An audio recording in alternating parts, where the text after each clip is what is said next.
All right, everybody. Thank y'all so much for giving us a little bit of your evening right before classes start.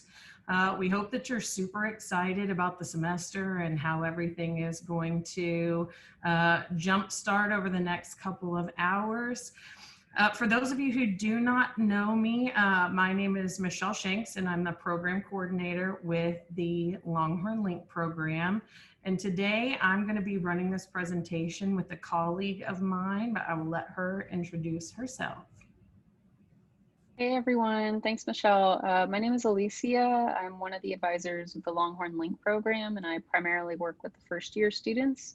I'm also a student myself. I am a doctoral student here at UT, trying to get my PhD in higher education. So I start classes tomorrow. Yes, and she's been helping me prep and get everything ready for this. So thank you so much, Alicia, for all your hard work. Okay, so I just finished my master's degree, and Alicia has been working on a PhD. And one of the things that we talked about when we started really planning out the programming for the fall was that most programming started too late. It started a week or two into the semester. And we felt like so much would have really helped us out when we were new students here at the university if somebody had just kind of kicked us off on the right foot. And so that's why we're having this presentation here for y'all today. So thank you for showing up, and thank you for putting in the time before the semester starts to try and jumpstart yourself on the path to success. And hopefully you'll be able to take several tidbits of information with you to help you plan things out this fall. All right, we're going to go ahead and get started. While Alicia gets everything set up, feel free if you have any questions to hit us up in the chat. Some of the things that we mentioned might be something brand new to you, or maybe you'd like a little bit more in depth, but we are both pretty relaxed and chill, and we are here for you all. So since we're a smaller group with a lot of Gone to Texas events happening, y'all get a lot more involvement in the kinds of things that we pause and elaborate on, or the things that we speed up with a little bit.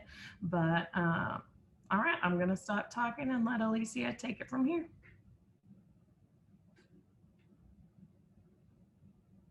Oh, you're on mute.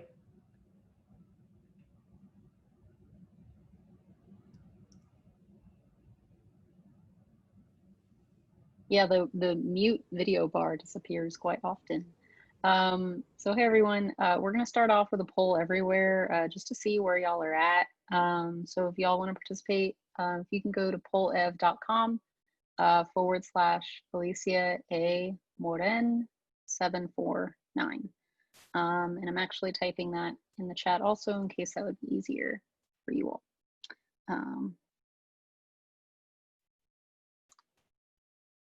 Don't know if it's going to let you copy it, but we'll see. So if you could just let us know how you're feeling today using these emoticons.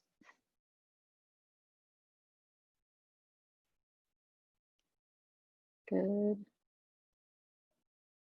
I think I'm like the lime green, but I'm kind of feeling closer to the yellow because I'm feeling a little stressed, but it's going to be okay.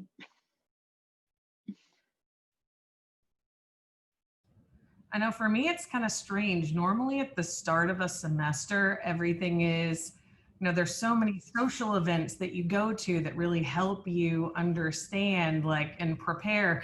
Okay, yeah, school's about to start. School's about to start. But with everything being on Zoom, I'm kind of more in the yellow. Like, I mean, I know school's starting tomorrow, but I don't really feel like I'm emotionally prepared for it. All right, got a lot of lime greens. Yeah, I'm there with Hey, you. that's good. Yeah, they're ready. All right. Okay, so the next one. In one word, how are y'all feeling about classes starting tomorrow?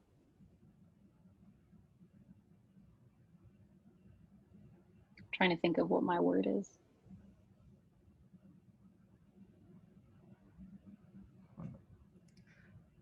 Yeah, excited. For me, limiting myself to one word is probably the hardest part. I know, I want to say like a word slash another word. I know. Why'd you have to put limits on us, Alicia? My If you've bad. got more than one word, feel free. You Yeah. can put more than one word if you Y'all want. can cheat and put like a hyphen, like a forward slash. Oh no, I There it draw the is. line there. No hyphens.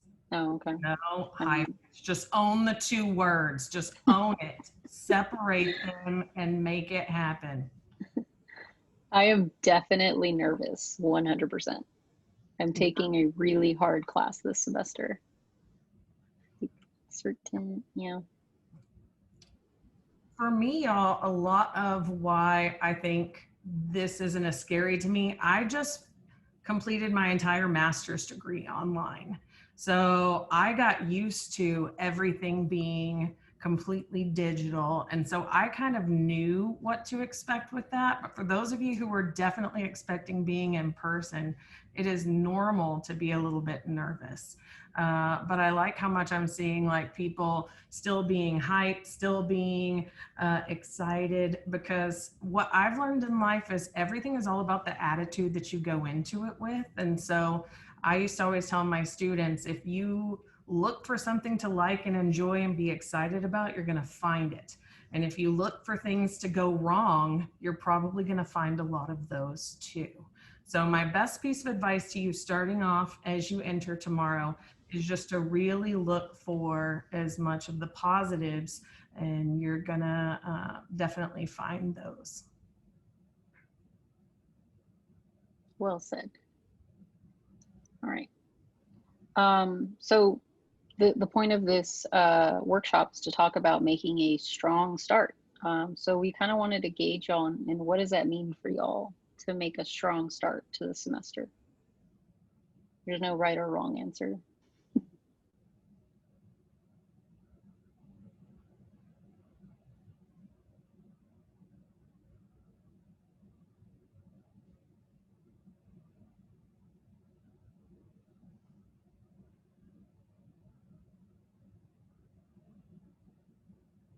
Mm-hmm.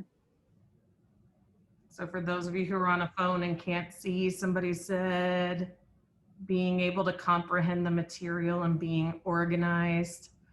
Somebody else said to start off confidently. Somebody said to not be so stressed and have good grades. For those of you living at home, you might already be starting the semester stressed. I don't know. Or if you just moved to campus or to Austin, maybe that has you stressed. Let's see, and somebody else wrote to have a positive attitude and give 100% effort to every class. Mm-hmm.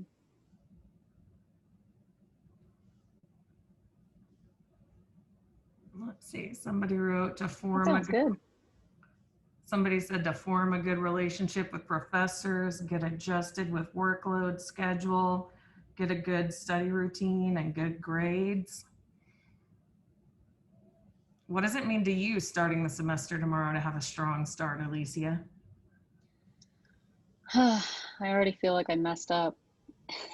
School hasn't started yet. I'm already behind on my readings. I didn't organize my calendar as much as I wanted to. For me, I think having a strong start is having a solid foundation. So if I'm organized, to the best that I can, if I know what's going to be coming up and I've planned out my assignments for the semester and I kind of understand the syllabus for each class, I think I feel a little more comfortable. And definitely after like that first day of class where I get to meet the professor and I get to understand what their expectations are, that makes me feel like I'm going to have a good start. Yeah, for me, I'm a freak. I really like to know what to expect. And so the minute I get those syllabi, I start pulling them out and highlighting them and going through and just going, okay, this professor seems like they're really organized. This professor seems like they don't have a clue what's going on. And so I like to just adjust my mood based upon what I know to expect. And for a lot of you, what you expect is going to become a lot more clear once you meet your professors tomorrow. But just something to remember, some of them are a little bit old and irrelevant, which I completely understand. I tell Alicia that all the time. I'm old and irrelevant, but try to give them a break if the first day's rough. Really start setting your expectations, maybe Monday, Tuesday. All right, so we have several topics we're going to talk to y'all about during this workshop, and Michelle's going to kick it off talking to y'all about organizing and time management. All right, I talked to y'all about a plan being something that gives me great joy, and I love a plan because I can't control everyone else in the world, but I can control myself and how I adjust in relationship to all of that. So I chose organization and time management. I'm about to show you what a big nerd I am, and it's okay. I just ask you to embrace it. Feel free to comment on my nerdiness in the chat. I'm totally okay with that. I own it. And if you're not an organizational freak like myself, hopefully you'll be able to take a couple of little bits and pieces from this and integrate it into your fall.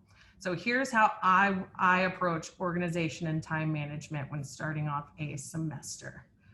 You've really got to start, especially for those of you who are freshmen, identifying and organizing all the tasks. You're going to have so many different classes, organizations. You're going to have emails. You're going to have chat messages. You're going to have Zooms. You're going to have family obligations. There's going to be a lot of different competing priorities that you have to figure out how to juggle.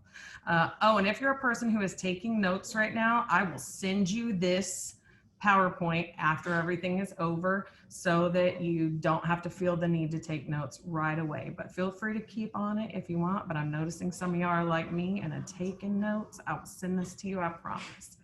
But the first thing that you've really got to do is to start figuring out how you're going to store all of these files that you're going to get with your classes.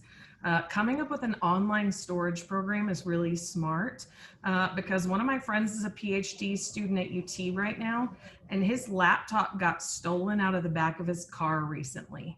And he had already written about 30 pages of his PhD. His PhD dissertation. He had all of his materials in his bag. His backup was in his bag that got stolen. And so all that he said was that he wished that he had put everything on a digital platform because he didn't expect to be without all of his stuff. Great things to use as a student, you get access to UT Box, which if you Google, it'll ask you to sign in with your EID, and that is a great place for storing a lot of your documents. Some people like Google Drive because it integrates with stuff that you've already stored. But I would suggest really making a fall 2020 folder and a folder for each class so that as you get all of your documents, you can start pulling them in to where you can keep your life a little bit more organized. Add your syllabi to that, all of your notes. If you keep everything for a class in one folder, it's going to be a lot less chaotic than trying to open and slide everything where you need it when you're trying to find it under stressful times. Let's see, I would really suggest picking an online or a physical calendar because you're going to have so many due dates that are coming up. Having something where you dedicate all of your due dates in that you can look at and prioritize is really going to be helpful to you. I would suggest even assigning categories to your entries. Are all your exams in red, or is everything in biology 311C written in yellow? The more that you can organize and come up with a system before the semester starts, the better your flow is going to be.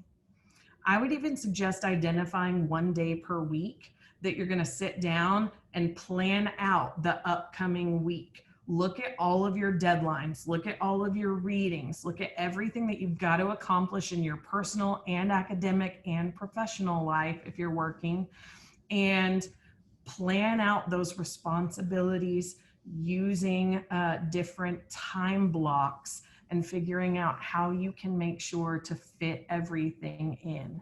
Because the worst decision a lot of students make is waiting until the end of the week to get started on everything, and there's not a lot of time to fit everything in. I'm going to give you some examples of that in a second. Great. So you have all the tasks, you've written them down in a calendar. What do you do with them? Again, if you start on the same day each week, that's helpful. Create a class and work schedule, add in all your required assignments and readings. Anything that you have to do, you want to attack first, because that is a priority. Hanging out with your friends, not a priority. Some weeks, if you're not really handling all your business, church might fit into not a priority. Or for you, it might fit into very high up in the priority list. Maybe RuPaul's Drag Race is a must for you in a week, and you need to add that in and pencil it in as your high priority items of the week. Once you identify what is super high priority, what is something that you need to do, but it's not the most important, then you can start filling in all of your other opportunities and commitments that come up. Maybe one week you've got a lot of things that you want to go to. That'll help you pick how much time you have available with the windows that you have available still in your schedule. One great thing to do is to make sure that you study in between classes. If you have gaps throughout your day, all of that time over the course of a semester can really add up. So I would suggest that you use that time in between your classes to study and handle all of your business. A lot of people would tell you to study and read your assignments before going to lecture, because a lot of professors will ramble through the material. And if you've read it already, it's easy to identify what is important that they're highlighting versus what they're not. And I would really suggest that as things pop up on your to-do list, that you pencil them in immediately in your schedule. Okay. I showed y'all a little bit of my freak side of myself. Okay, I took a calendar. I just made one in Google. Okay, I took a document and I just put all of the hours of the day that I knew I'd be in class or at work. And then I put them in a document to where I could plan out my week. So I always sit down on Fridays and I plan out my next week. So I know how much of my weekend I need to give up to everything that I've got to accomplish the next week.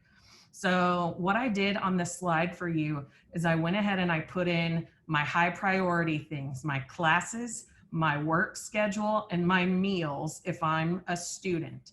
So I put in bio, I put in rhetoric, I put in lunch in between some of my classes in pink. I put in a work schedule, if only all of your work schedules were in a pretty chunk like that. But once you put all of this in, you can see there's not a lot of available time left in the regular work day. So once you have your high priority items in, you can start looking at everything else, your readings, your assignments, and things like that. So what I did was, as a student, I would write everything I had to do each week on a Post-it note. And I would say, okay, rhetoric, chapter 3, chapter 4. I would write down the page numbers because I read really slow. So it let me know how much time I needed to spend on each assignment. And if you look, I zoomed in and I knew that if I got ready between 8 and 9, I could always spend between 9 and 10 doing a little bit of reading. So I broke up that rhetoric into 15-page chunks. At 9 o'clock, I'm going to read 15 pages. I'm going to go to all my classes.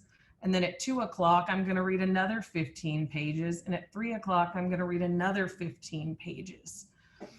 By breaking it up into small chunks, you can make it seem like it's a lot less to accomplish and you're more likely to get it done. And if you get behind, you're only behind on a small fragment instead of an entire 50-something pages of reading. Once you do this with one class, you can go through and do it with each of your class assignments throughout the week.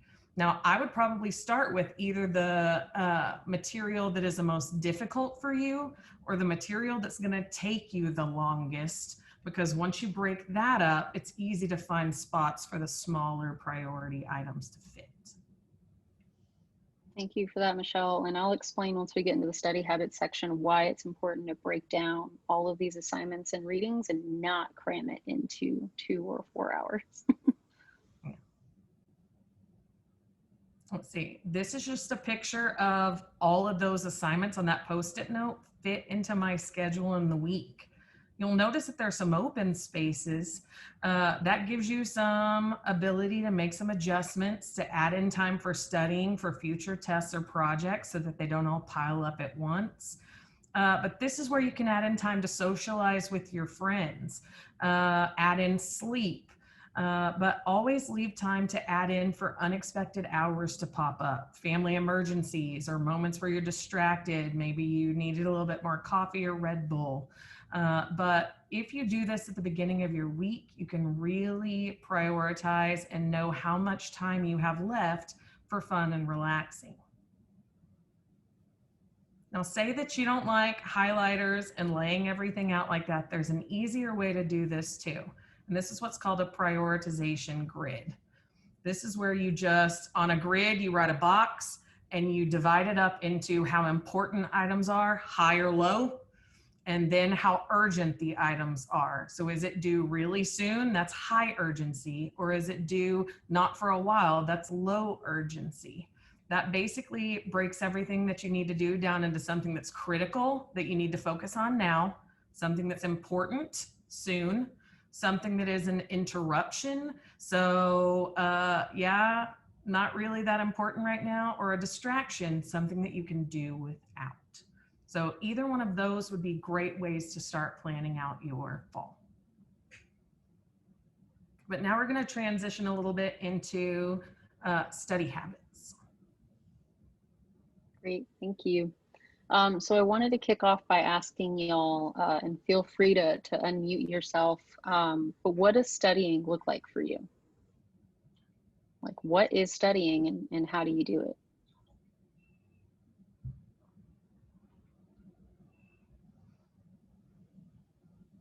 Feel free to write it in the chat. Feel free to unmute yourself. Personally, I like to find like a good spot where I know I'm not going to be bothered. Like back at home, like it was kind of hard because I had like younger siblings who were always like peeking in my room. They're like, "What are you doing?" or whatnot. But I like to find like a good quiet spot. I usually like to either like put my phone on like do not disturb or just like put it on the other side of the room so like I know it's not going to be a distraction. And I like to find a time where I know like I have some like where I don't have anything else that I know that I need to do. So I'm not going to be like, oh, I only have this much to study because I have to do this like at this certain time. Like I just like to give myself some like freedom with time, because I know like if I'm like reading a textbook or something, I want to give myself some time. Like if I don't understand something, to go back over it. Yeah, you made a lot of great points. Uh-huh. You know, knowing what space works for you, right? Like limiting your distractions, right? So that's great. Anybody else? What about y'all? How do y'all study? Eileen in the chat hit up something. Oh yeah, reviewing my notes in a quiet place. Yeah, okay, so you like quiet. Notes, even quiz myself. Oh wow, yeah, that's great. Okay, we're definitely going to talk about that and find practice questions. Excellent. Yeah, we're going to talk about the study cycle for sure. Anybody else? Any last comments?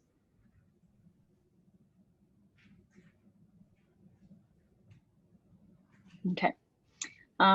So yeah, so that question, right? How do you study?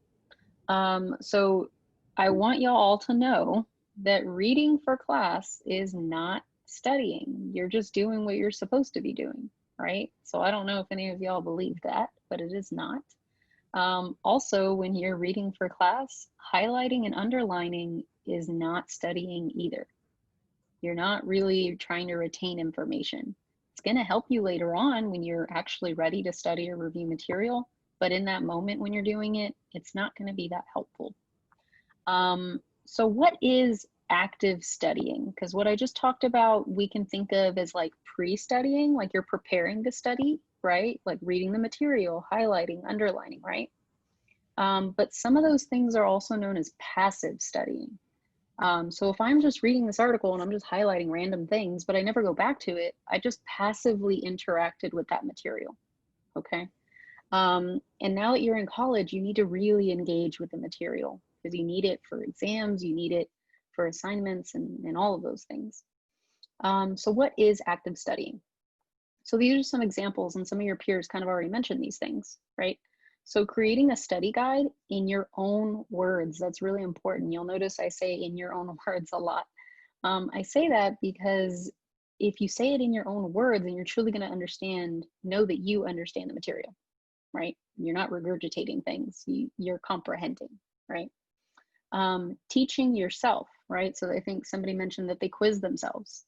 That is a great example of engaging with studying. Teaching it to someone else, right? You're proving you can say it in your own words, you're proving that you comprehend it.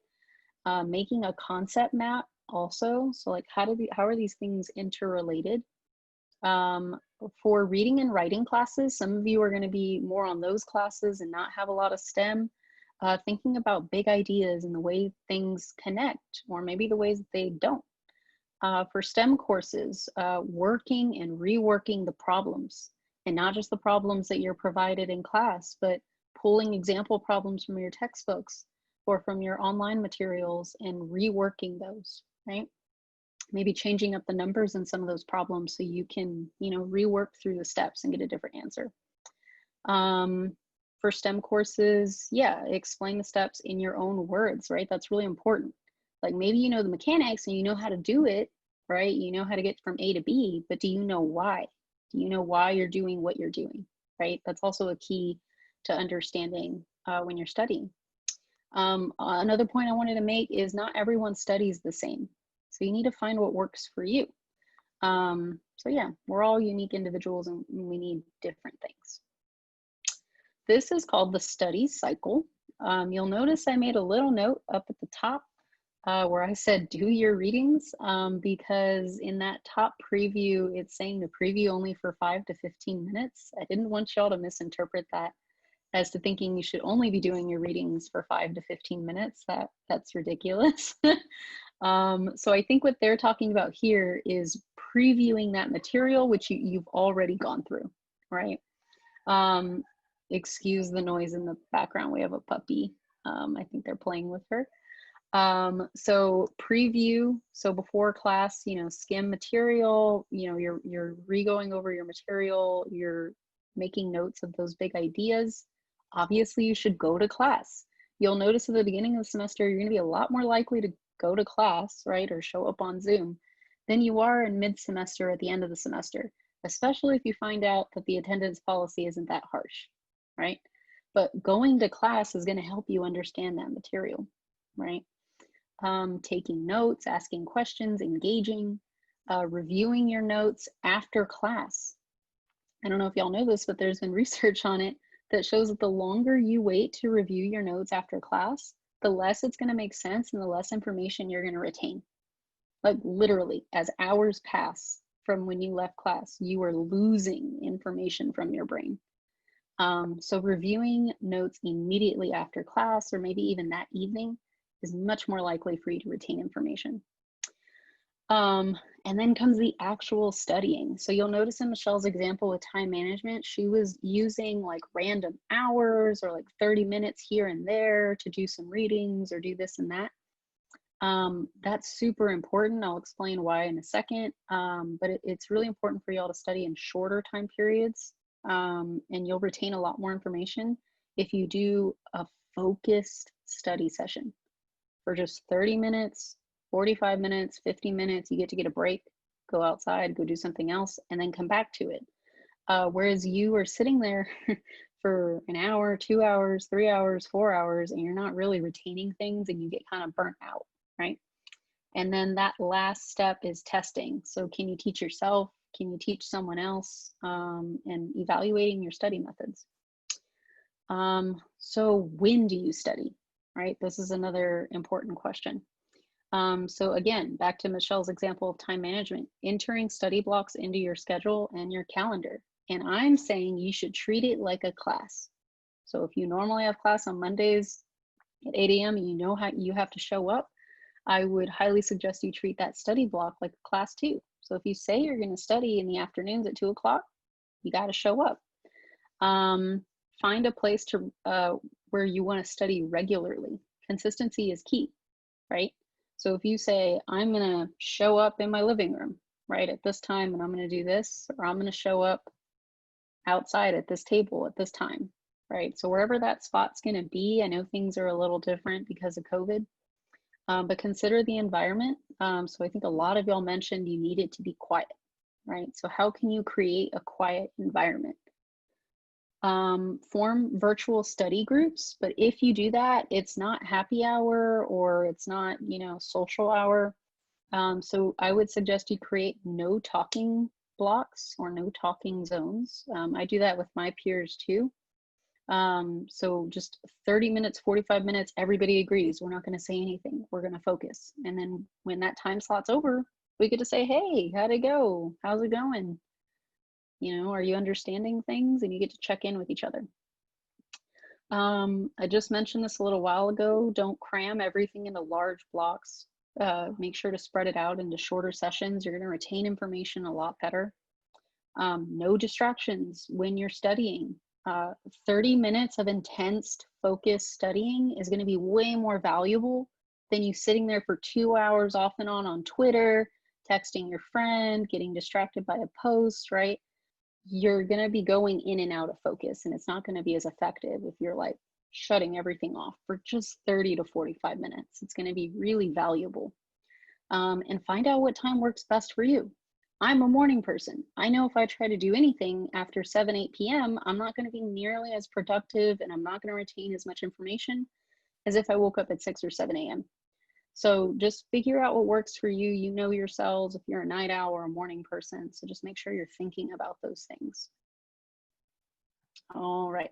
So Michelle's going to talk about health and well-being.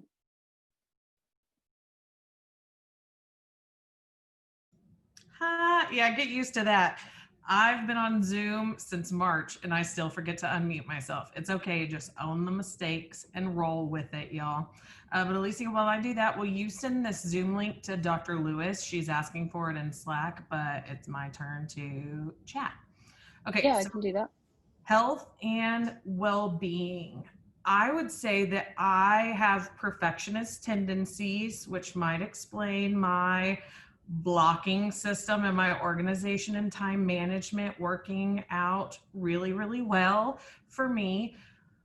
But it was to the point where I would get very overwhelmed because I felt like I had so much to do and not enough time to get it done.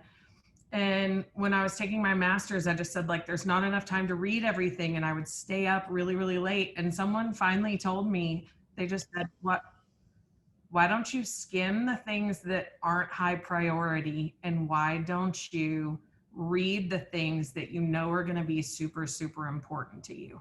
Because you can't kill yourself by working nonstop, not sleeping, never taking a break.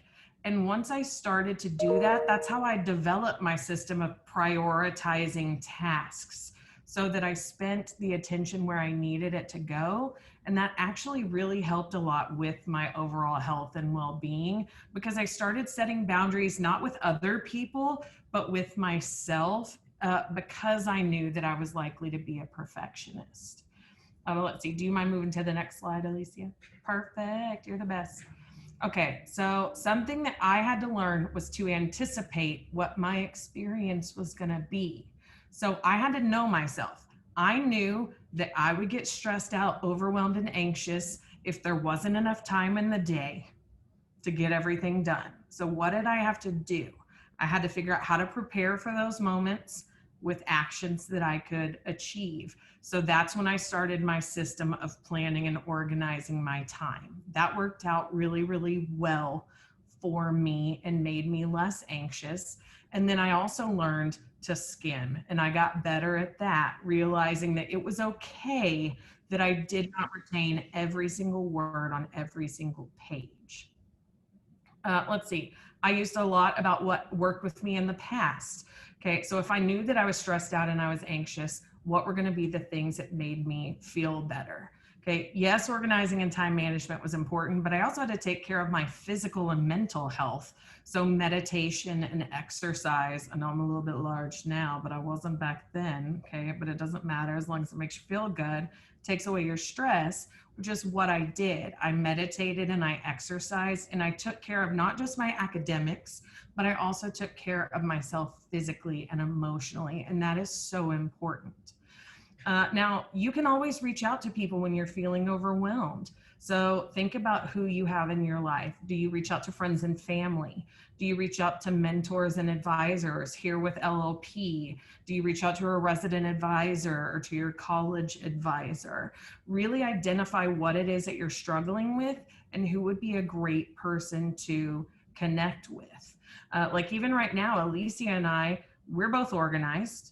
We both have advanced degrees, but you might feel more comfortable with one of our personalities than the other if you're talking to us about different topics. So think about your resources and who you can reach out to.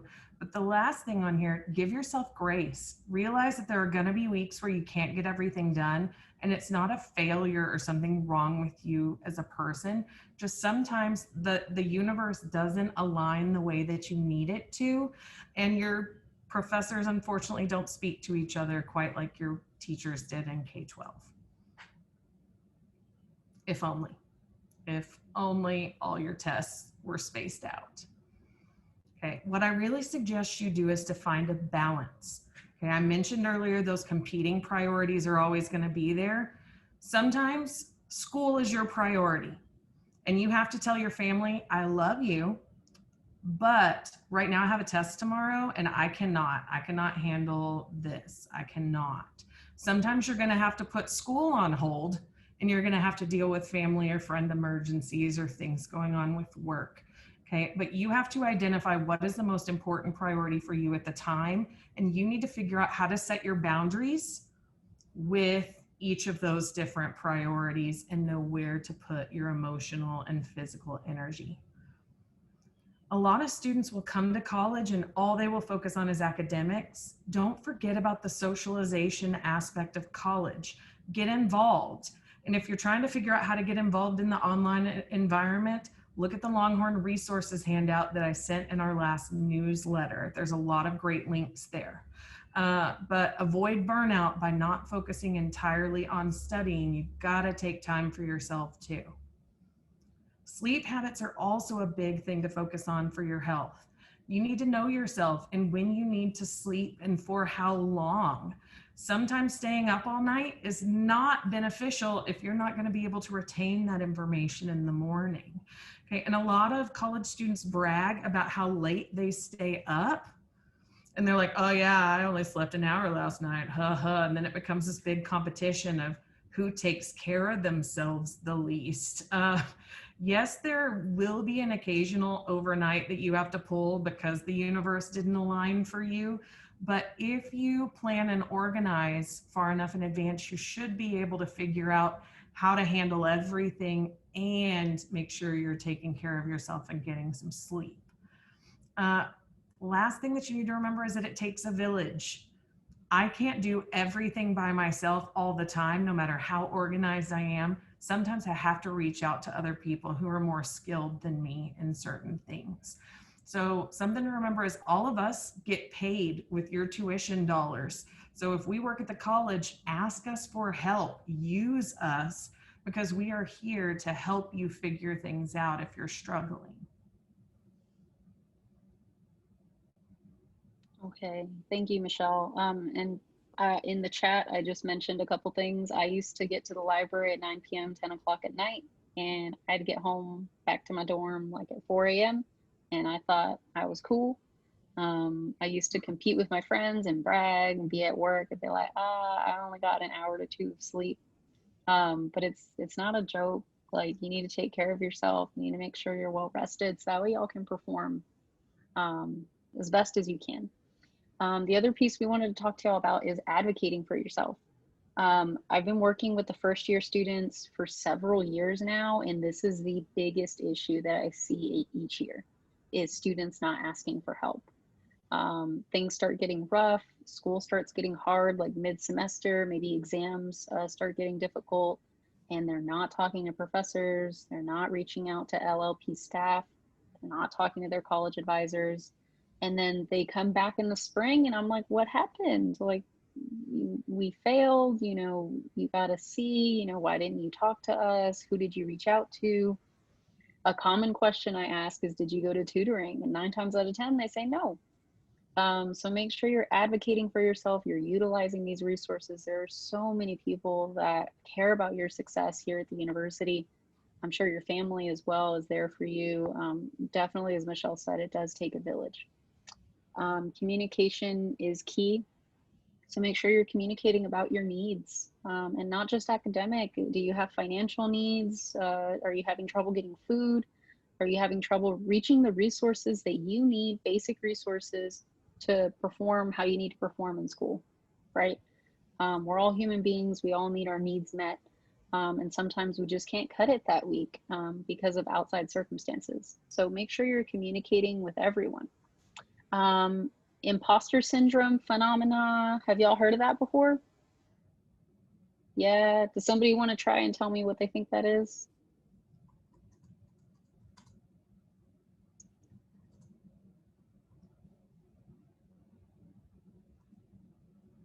Feel free to drop it in the chat or say it out loud.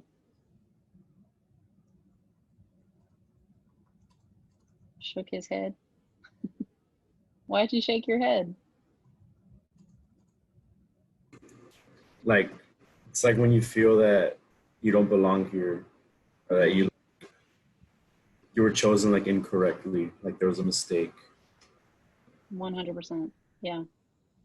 Okay. Edward said when you feel like you don't belong. Yeah, for sure. I mean, I've been in college for a long time, and there are definitely moments where I feel like I don't belong. I felt like that in undergrad. I felt like that in my master's, and I've had those moments while I'm in my doctoral program. And it's something that I'm constantly having to grapple with. And it's something I have to be reassured about by my village, right? By my mentors, by my advisors. So make sure you're having those conversations. And if you're ever feeling like that, you're feeling isolated, you're feeling incapable, you're feeling like you don't belong, I trust, like, trust me, there are people beside you and around you that feel the exact same, but you don't know it. So make sure you're talking to people. Definitely. They're probably feeling the exact same way that you do. Edward asked a question. Sorry. Did you mean why do people feel that way? Why? Okay, got it. There's a variety of reasons. Oftentimes it's students that are minoritized that feel that way. And that can be from a variety of things. Maybe it's economic, maybe it's racial, maybe they're a part of the LGBTQ plus community, maybe religious reasons. There's a variety of identities that are kind of conflicting, right? But definitely like feeling inadequate, like with your academic preparedness. So maybe you didn't go to a great K through 12 system, right? Maybe you're feeling not as academically competitive as your peers. I've definitely had conversations with students about that. I had a student break down in my office last year who was really struggling in chemistry. And when I asked her why she was feeling the way she was feeling, she said, oh, well, my classmates, they're so much smarter than me. They know so much more. I feel like I have to try so hard. I feel like no matter how much I study, I'm not getting it, right? And I was like, okay, I was like, well, I know your background. I know where you came from, right? You came from a high school similar to mine, right? You have to think about where people have come from, what resources they've had that have set them up to be successful, right? You have to consider all of those things. And sometimes we just get into this comparison game instead of running our own race and being on our own path, you know?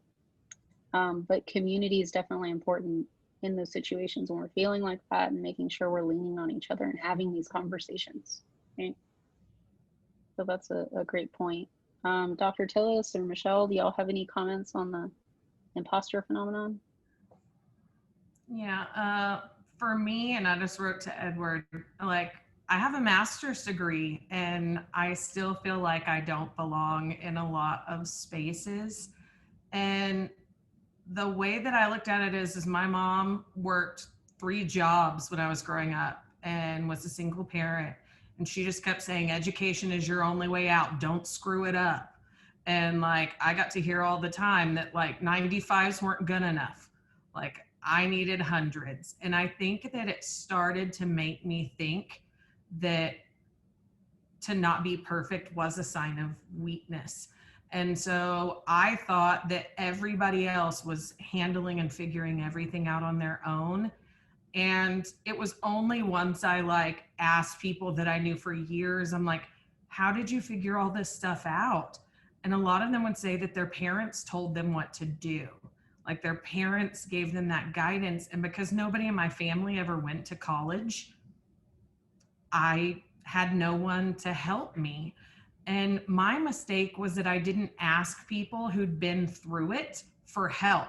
I instead tried to make sure that everybody knew I could hack it, that I was doing everything that I could do to prove that I belonged somewhere when in fact I got in. I belong there. It was up to me to pull myself up by my bootstraps or to ask somebody for help figuring out what to do with a bootstrap or where one even is, to like really be able to be on an equal playing field with everyone else. I had to ask because no one knew that I didn't know. And that was all shame that I put on myself. And that's why we share this stuff with you now. Is it's normal, but you really shouldn't feel that way. And you get better with it over time and identifying it and learning how to work through it. But do people sometimes have to tell me, like, Michelle, you're great? Yeah. Michelle, you're awesome. Yeah. And sometimes I need to hear it. You And are that's okay. great and awesome. And so are you, Dr. Tillis. Yeah, I was just gonna say, I echo, without beating a dead horse, I echo everything that they say. And even as somebody who has a doctorate degree and someone who is now in an executive leadership role, I still have imposter syndrome. You know, if I go into a room where, you know, it's full of men, you know, or people that are more educated than myself or had more work experience than I have had, you know, I still have imposter syndrome. I still kind of find myself sometimes shrinking when that's not what you're supposed to do. But, you know, I battle that. Like, maybe I shouldn't speak up because, you know, somebody will find out I'm not as qualified or not as educated as people think that I am. But like Alicia said, and like Michelle said, you have to fight that urge to shrink or to think that, you know, you're not good enough to be where you are because you earned it and you're in the space for a reason. And so, you know, I just say that, you know, for some of us, it's still something that we deal with, but it shouldn't stop you. You shouldn't let fear or these you know, this phenomena stop you from achieving your goals and going after what it is that you want. The worst thing that someone can say is that, no, you can't have it, but you need to absolutely still show up, still participate, and still push the limits, even though on the inside you may be feeling like, you know, a little uneasy about where you are and who you are. Well said. All right, so we're about to wrap up. I think Michelle is going to kick us off by talking about utilizing your resources. Yeah. Knowing your resources is one of the best things that you can do to prepare yourself, because if you don't know who to ask for help or what help is available, then you don't really know what questions to ask or to who. Some great people to ask for help while you're here. Talk to your LLP mentor. If they haven't reached out, they will be reaching out this week as they're getting adjusted and moving back too. You can reach out to the LLP advisors who are all here, myself, Alicia, Dr. Lewis. We are all people who can help you. Your RA if you're living on campus, your college advisor if it's something with academics, your professors and TAs, even the ones that say, don't ask me for help. If you ask them for help, will often help.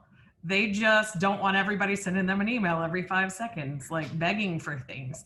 But those were the people who were the most helpful to me, were the ones I was the most afraid of and said, don't ask me for help. And they were the most helpful. Great places to find information and resources. The LLP newsletter is a great place to look. Also, we sent out in your Welcome to LLP packet for the freshmen a Longhorn Resources in Remote Learning handout, and I can send that out to all of LLP if for some reason I forgot, but that's also in your, it's in your newsletter that I sent out last week. Also, the UT website is a great place to look. Sometimes it can be overwhelming, but if you just edit up your search terms a little bit, it's fairly simple. Emergency contact. Sometimes you may find yourself in a situation where you have an emergency. Maybe your car breaks down on campus and your family lives a state away and you need assistance. Maybe someone that you know has suffered a horrific accident or a medical emergency. You don't have emergency contacts just for yourself. You also have emergency contacts to advocate on behalf of other people who maybe aren't as comfortable asking for help for themselves. And so the University Police Department's number is there. They're a great group to put in your phone. Student Emergency Services helps out with all different kinds of emergencies, especially now with COVID-19. There's a behavioral concerns and COVID-19 advice line that is open 24 hours a day, 7 days a week, as is our Counseling and Mental Health Center crisis line. If you need to talk about something emotionally or help someone through something emotionally, it's free counseling 24 hours a day, 7 days a week. If you happen to be someone who is a victim of some kind, or you are helping someone who's been victimized through a traumatic experience, we have a Victims Advocate Network, and I've listed their number. If you are on campus or when you arrive to campus, there is a SureWalk, a phone number that you can call so that you are not walking across campus at night by yourself. There's also the Campus Climate Response Team, which is where you can report instances of bias and discrimination. And there's also the Title IX reporting link, where you would report more sensitive issues, specifically sexual assault, sexual misconduct, stalking, interpersonal violence, or sexual harassment. And so all of these resources are available to you. And if you can't find this and you're in an emergency, you can always contact any of the previous people mentioned that are your go-to team for help, and they can help you find these resources too. Let's see, a big one now that we're all online is Longhorns Online. The Writing Center is a great place to go for academic help, specifically with your writing. The Sanger Learning Center is another great place to go. They have all kinds of workshops about study skills and a variety of different topics.